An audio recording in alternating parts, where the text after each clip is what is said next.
Before we bring you tonight's Tales of the Texas Rangers, here's a Christmas message all of us associated with this program would like you to hear. Christmas is just 2 weeks away, and unless everybody helps in his own city or town, there are some less fortunate children who will not receive Christmas gifts. Let's everyone join your local groups and give a thing for kids for Christmas. In your town, there are one or more agencies collecting toys for less fortunate children. Do your part and contribute the things you can. Thank you. The National Broadcasting Company presents Joel McCrea in Tales of the Texas Rangers. Tonight, transcribed from Hollywood, another authentic reenactment of a case from the files of the Texas Rangers.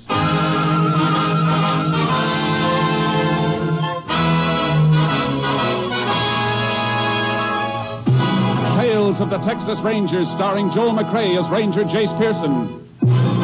Texas, more than 260,000 square miles, and 50 men who make up the most famous and oldest law enforcement body in North America.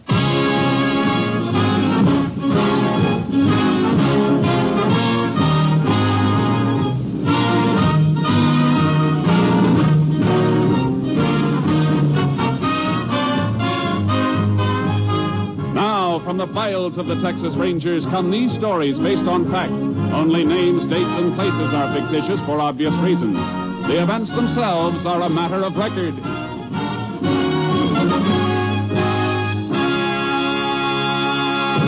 Case for tonight, the Lucky Dollar.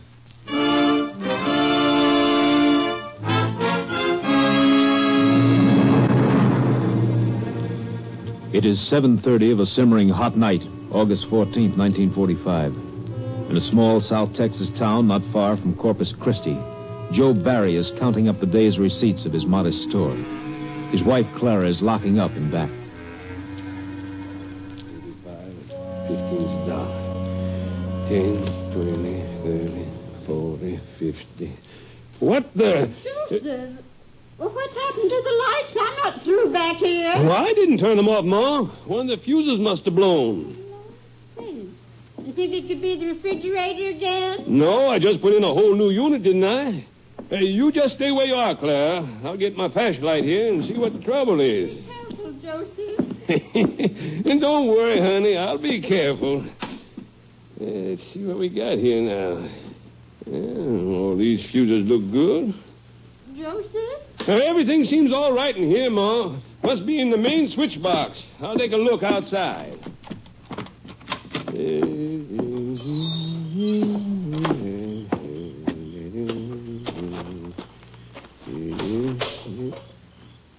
Well, I'll be done. Main switch is pulled. Oh, who in thunder... Hold everything, Pop. Huh? Keep your back to me and give me a flashlight. What? Who are you? Never mind. Now, hold up. Nobody's going to hold up Joe Barry. Let go, you old fool. Oh. Old fool. Didn't you find the trouble, Joseph? Joseph? Joseph, what on earth you doing trying to count up here with so little...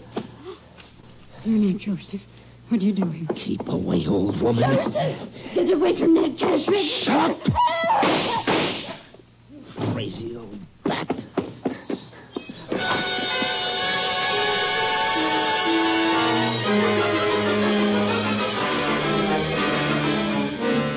When Joseph Barry regained consciousness, he staggered to the phone and called Sheriff Jennings, who, in turn, requested help from the Texas Rangers.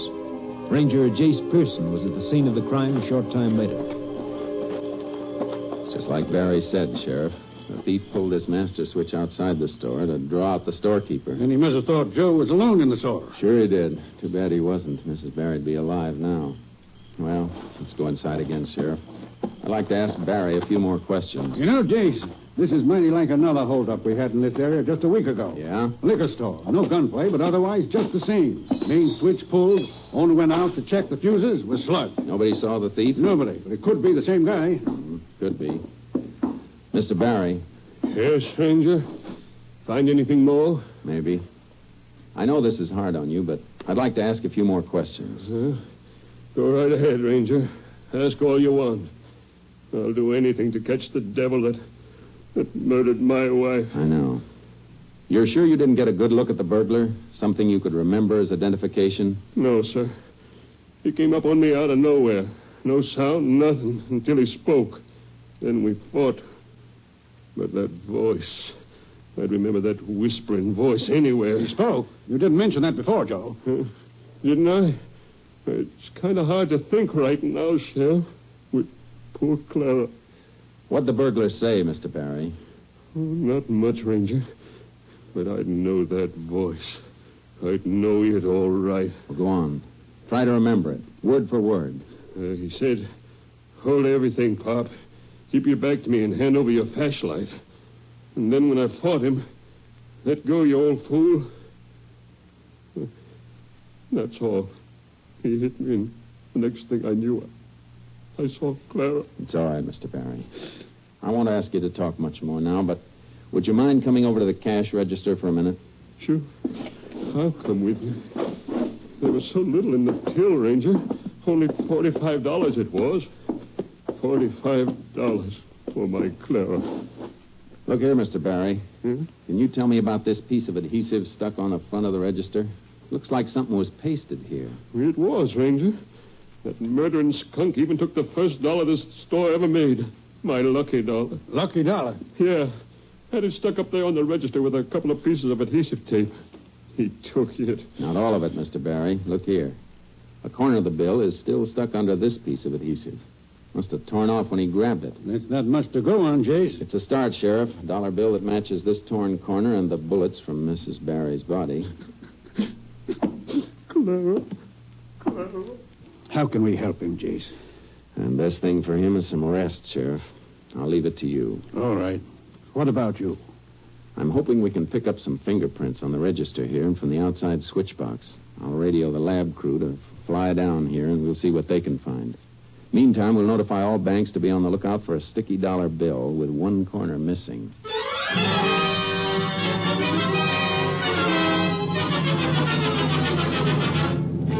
lab crew came in from Austin and gathered all evidence. By the next day, I had a report from Captain Stinson. On that Berry robbery and homicide, Jace. Yeah, Captain. Any make on the bullets or prints? Nothing on the bullets. All we know is that they're from a .32. But on the prints, that's another thing. The lab dug up something interesting. What's that? No direct prints, Jace.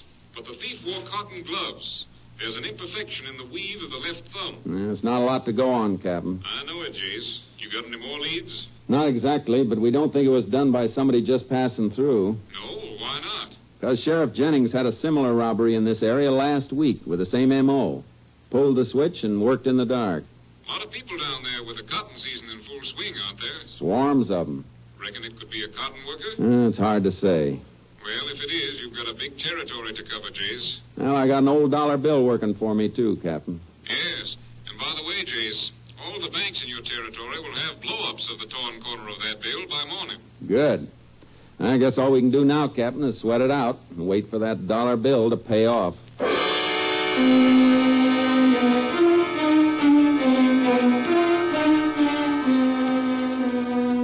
Captain Stinson made good his promise. By next morning, every bank in the area had a description of the missing lucky dollar and photos of the torn corner. 3 days went by. Then, on the 19th of August, a man walked into State Bank. Yes, what can I do for you? Money. Here is money to pay for the loan on my house. Oh, we have a loan on your house? See, Your name, please. Ramos. Juan Ramos. Oh, I'll get your records, Mr. Ramos. What is wrong, senor? This dollar bill you gave me, the corner's torn away. But it's good. The dollar is good, no? Oh, sure, but just a minute, please. Oh, okay. Hello, operator. Get me the sheriff's office. Sheriff's office, Jenny speaking. Hello, Sheriff. This is Jim Loftus over at the bank. Oh, yes, Jim. What can I do for you? Fella just came in the bank and handed me that dollar you're looking for. He did? Yeah. Fella by the name of Juan Ramos. He's here now. I say, hold on a minute. What's up, Sheriff? Man by the name of Ramos just passed a dollar at the bank that answers the description of the lucky dollar we've been looking for. He's still there. Tell him to stall him. We'll be right over. Hello, Jim. Yeah, Sheriff. We're coming right over, and don't let that Ramos get away.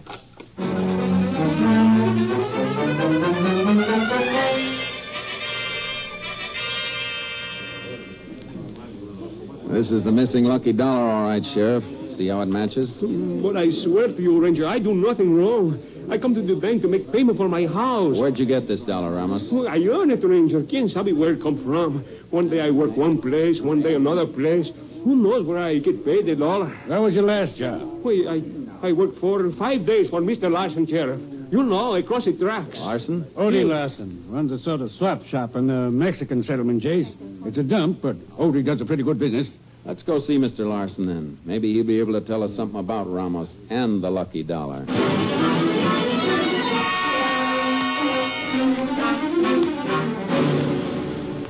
him, Mr. Larson. Sure, Ramos works for me, Ranger, but only for a few days.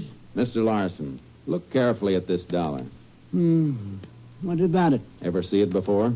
How do I know, Ranger? A dollar's a dollar, ain't it? Not always. Feel this one, for instance. Kind of sticky. And the edge is torn. Try to remember, Odie. It's very important. To you. To me? An old lady was shot down, killed, by someone who stole this particular dollar. An old lady? That dollar come from someone who... No. I didn't do it, Ranger. I earned the dollar here from Mr. Larson. Take it easy, Ramos. Say, maybe I do remember this dollar, Ranger. You do? And it seems to me a little Mexican girl give it to me. Sure, I remember because it stuck to the other money she gave me. Know where we can find her? I think she works at one of the cotton farms near here, Sheriff. I don't know for sure, but she gave me this dollar and 2 more to pay down on a red silk dress. Yeah, I'll show you. It's in the back room. Never mind that, Mr. Larson. Just when did she pay you on the dress? Just last evening, Ranger. Yeah, I keep open at night for the workers, the cotton pickers. I paid off Ramos when we closed up. Must have given him that sticky buck along with the rest of his pay. I told you, Mr. Larson give me that dollar. Did the girl say when she'd be back for a dress? Today. You've never seen the girl before, Mr. Larson? You don't know her name or where she lives? No. Didn't you give her some kind of receipt for her deposit? Oh, sure, but just for the $3. When she brings in the receipt and the rest of the money, she gets the dress. Don't need a name and address for that. What do you think, Chief? I think we'll wait for the lady, Sheriff. Meantime, Ramos. See you, Ranger. Stick around town. I may want to talk to you again. See you, Ranger. Gracias. Now, Mr. Larson, you mind if we wait for the girl in the back room? Of course not, Ranger. Just come this way. It ain't much to look at. All this junk piled in here, but make yourselves comfortable as you can. Don't worry about us, Mr. Larson. Just go on about your business as if we weren't here. When the girl comes in, let us know. You can depend on that, Ranger. I will. Jace, do you reckon Odie's telling us the truth? I don't know, Sheriff. We ought to find out pretty soon. I got a hunch that lucky dollar's going to hit the jackpot.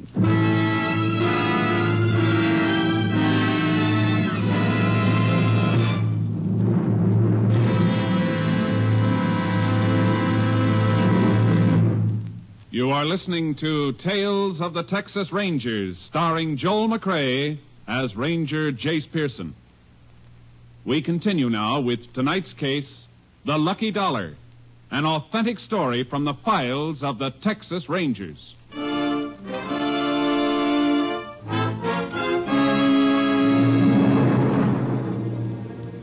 waited in the back room for some time. Larson had a good trade, plenty of customers, but nobody wanting a red silk dress. Then about an hour later, a Mexican girl walked into the store. Hello. I come for my dress. You know that red dress? Jeez, easy, Sheriff. Yeah, sure, I remember. Got the rest of the money? See, here you are. $6. Yep, that's right. Now, you wait here now, and I'll go get the dress.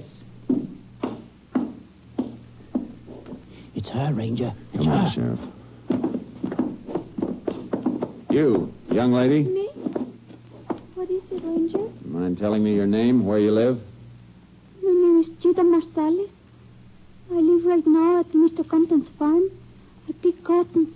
My whole family works there. My mother, father, brothers. Prescott Compton. I know him, Jace. Owns one of the biggest farms in these parts. When does he pay his pickers, Sheriff? Like the rest. Once a week. Saturdays. What's wrong? Why you ask this question? Because you paid this dollar down on a dress last night, Cheetah. It's a dollar we've been looking for. This dollar? Yeah, where'd you get it? From my pay I get for working in the fields picking cotton. If you're a picker, how come you're off work at this time of day? I want to get my new dress. I ride into town in one of the trucks. You can walk off your job anytime you feel like it, Cheetah. It's my business. You're wrong there, young lady. It's plenty of our business when you pass a stolen dollar. Stolen? Come on. You're going back to the Compton farm with us.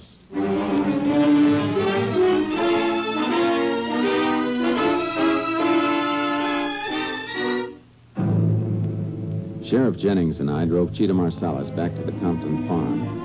The girl had her new red dress, but it didn't seem to make her happy. We found Prescott Compton at one of the trucks near the main house, weighing the cotton his pickers were bringing in. And that's Compton right over there. 2.5 pounds, Pedro. Okay, I'll credit that to your account. Dump off. Miss Compton. Mr. Compton. Well, howdy, Sheriff. This is Ranger Pearson. We'd like to talk to you. Of course. Does this girl work for you, Mr. Compton? Cheetah? Well, sure she does, Ranger. The whole Marsalis family works for me. They're fine people. Hey, what are you doing away from the fields, Cheetah? You haven't gotten yourself in any trouble, have you? I've done nothing, Mr. Compton. She passed this dollar bill that was stolen in a robbery and killing 4 days ago, Mr. Compton. Cheetah can't seem to remember where she got it unless it was from you. Not from me, she didn't. That robbery was 4 days ago. I pay off on Saturdays, Ranger. Where a whole family is hired, like the Marsalis, I pay the head of the family. In this case, the father. Let's see that dollar, Ranger. Here you are. No, sir. I didn't get this from me. I'd swear it. I've been paying my pickers off with new bills. New bills? Mm-hmm. Well, Cheetah? I didn't do anything wrong, Ranger. I don't know where that dollar came from. Well, we'll soon settle this, Ranger. Cheetah's brother is working right close here. Carlos. Carlos! Oh, no. Oh, Carlos! Please. Hey. No. Come over here a minute, boy. Sí, señor, sí. Un momentito, amigo. Sí, señor. What do you want? Cheetah, where you been? Papa look everywhere for you. Ranger here wants to ask some questions, Carlos, about some money your sister has. There's been a little trouble. Trouble? Trouble with Cheetah? What you done? Did your father give her any spending money, Carlos? Hey, Papa give us all a little. See, Ranger, see. 50, maybe 75 cents. And he never give Cheetah as much as $8 or $9 at a time, huh? Oh, no, senor, never. Cheetah never had that much. Any idea where she might have gotten it? I can guess. From Dandy Bird. Carlos. From who? Dandy Bird. Donald, Dandy Bird, has worked for me for over a year, Ranger. Trustworthy, so far as I know. Except he fancies himself sort of a ladies' man, I reckon. Oh, it's not so. Cheetah. What do you want? Did Donald Bird give you this dollar? No, I tell you, I don't know where I get that dollar. Then you lied, Cheetah. Hey, take it easy, Marsalis. You should go get the money from no other place, senor. From this Dandy. And no sister of mine go to take money from a man like that.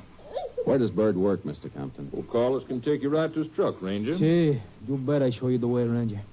And you, little sister, you pick your cotton here close to the house where I can keep an eye on you when we come back with your fine Dandy. I hate you. I hate everybody. Come on, Sheriff. Carlos, let's get started for Bird's truck.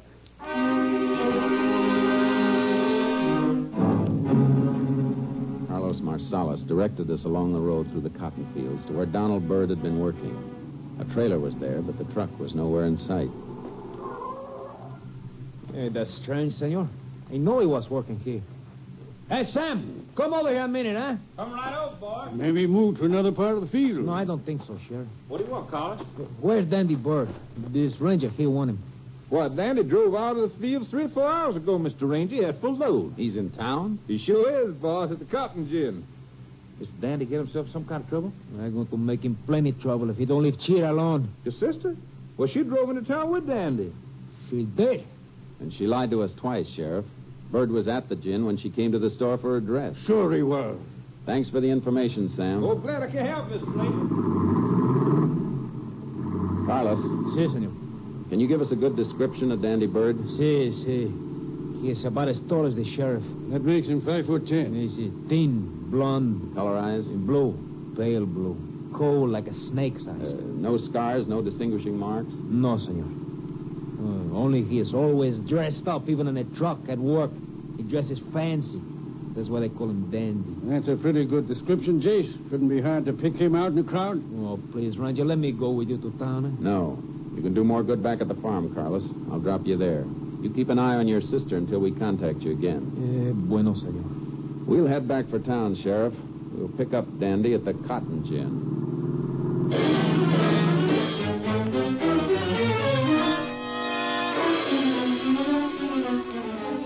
was a big lineup of trucks at the Cottage Inn, but we didn't see any driver that answered Dandy's description. Sheriff Jennings and I went up to the loading platform and headed for the superintendent's office. Here we are, Jade. Yes, sir. What can I do for you? Ranger Pearson would like some information, Mr. Collins. Why, sure. Come on in my office so we can hear ourselves talk. There. Have a chair, gentlemen. Now, how can I help you? You know most of the drivers by sight, don't you, Mr. Collins? I'd say so, Ranger. The regulars, anyway. But there's a heavy crop this year. You saw the line of trucks outside. Well, there's lots of new drivers. The man we want is regular, Mr. Collins. Works for Press Compton. Man's name is Donald or Dandy Bird. Dandy? Why, sure, I know him. Funny, you should ask for him, too. Oh, somebody else wanted him? Yeah, phone call came in here about half hour ago. Phone call? Mm-hmm. I went out on the platform and gave a yell. Dandy moved up close to the head of the line, and he climbed out and came back in the office with me. Then you heard the conversation? What there was of it, Ranger. I wasn't paying much attention. But seems to me he did say something about meeting somebody at the same place tonight. Then he hightailed out of here, and I haven't seen him since. You any idea where he went? No, and I wish I did. Left the truck standing, blocking the whole line. You're looking for Dandy Bird, Ranger. I'd like to get my hands on him myself. Well, thanks, Mr. Collins. Oh, one thing more. Do you know who called Bird on the phone? I know. Sounded like some little Mexican gal.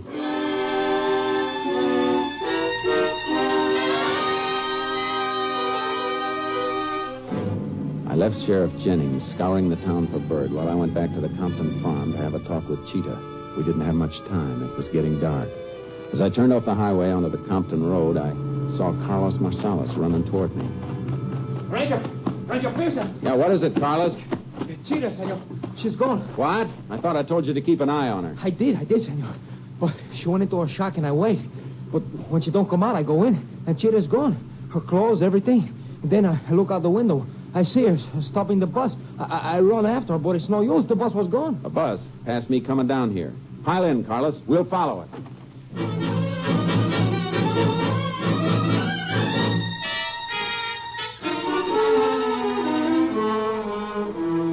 Carlos Marsalis and I followed that bus for 18 miles. Then we saw Cheetah get off in a town that wasn't more than a whistle stop. She went into a dingy beer joint. It was small, but plenty noisy. Parked the car where it wouldn't be noticed, and we sat there for almost an hour. Why should my sister go into a place like that? I hope it's because of Dandy. I hope he shows up. I'm going to kill him. Leave that to the state, Carlos. You'll get what's coming to him. See, but just to sit here, Ranger, doing nothing. Hey, wait a minute.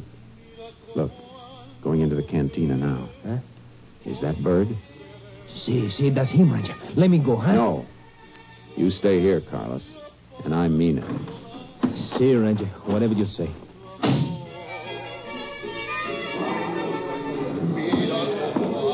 Can I buy a beer, baby? Dandy, oh, Dandy, darling. I was so afraid you wouldn't come. I told you I wouldn't on the phone, didn't I? You see, you did. But I was so frightened. First that ranger. Then I had a big fight with my family. Carlos even hit me. Poor kid. I leave them, Dandy. I leave my family because I love you. Yeah, sure nobody followed you here, kid. No one even saw me leave the farm. Good. I can do without them rangers snooping on my tail. Waiter, 2 beers. Si, senor. Dandy, what you do to make those rangers come for you? Do? What does anybody do to get the rangers after them? Those guys are always looking for trouble. Hey, what about them beers? Si, mister, right away. Dandy, you tell me the truth? Hmm? For you, I leave my family, Dandy. I love you. Yeah, I know, baby. The beer, senor. Ah, just in time. Boy, am I dry. Like I said, kid, Dandy Bird never makes trouble for nobody. I got plans for you. Dandy, what's wrong? The ranger coming in the door. He's heading this way. Put away that gun, Dandy. Come on, Cheetah, we're getting out of here. There we are, Bird. So you did leave the rangers here. No, Dandy. You stay where you are, Ranger. Don't go for your guns. I got the girl in front of me. Dandy, let me go. No, babe. You're staying close to me. Dandy. Get the girl out of the way, Bird. And keep away from that door. Not on my life, Ranger. You try to gun me and you hit her first. You treat me like this. You don't love me. Hold still, you devil. me get this door open. Don't come any closer, Ranger. He has a gun, Ranger. Get away from him, Cheetah. Dandy, let me go. See here, you little... Cheetah! Hold it, Dandy. Oh, yeah? Don't shoot no more, Ranger. Don't shoot no more. I'm done. You sure are. Too bad you didn't stick to the cotton business. Come on, Dandy. On your feet.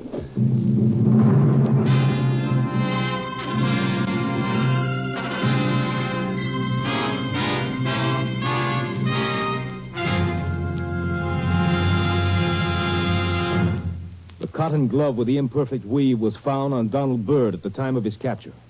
Confronted with this and the undeniable evidence establishing his gun as the murder weapon, Donald Dandy Byrd made a full confession. Cheetah Marcellus was given a suspended sentence of 5 years. Byrd was sent to the state penitentiary at Huntsville for the rest of his life.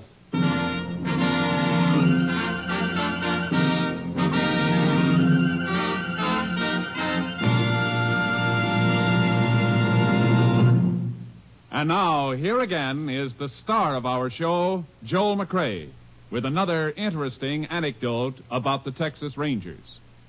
In the early oil boom days of Texas, the Rangers were faced with a problem of rounding up lawbreakers and holding them in custody until they could get them to the nearest jail, which might be 50 miles away.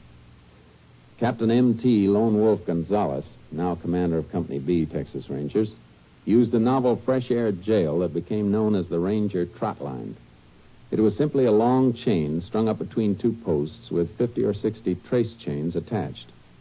When an arrest was made, he padlocked the free end of the trace chain to his prisoner and left him there to face the jibes and laughter of the local citizens. Though it's no longer used today, the Ranger Trot Line started quite a few would-be bad men on the straight and narrow path. And to this day, there are some characters who still can't stand the sight of a trace chain. Good night, folks. See you same time next week. Good night, Joel. Folks, there have been so many requests for the Texas Ranger prayer read by Joel McCrea a few weeks ago that there has been some delay in answering all of the mail. If your copy of the Texas Ranger prayer has not been received as yet, please be patient. You should receive your copy soon. Next week, Joel McCrea in another authentic reenactment of a case from the files of the Texas Rangers.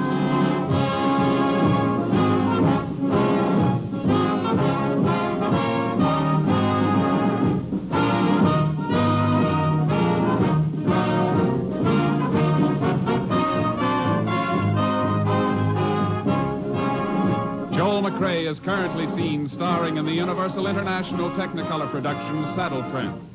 Tonight's cast included Tony Barrett, Nestor Paiva, Peggy Weber, Lou Krugman, Herb Butterfield, Byron Kane, Wilms Herbert, and Barney Phillips. This story was transcribed and adapted by Virginia M. Cook, and the program was produced and directed by Stacy Keach. This is Hal Gibney speaking.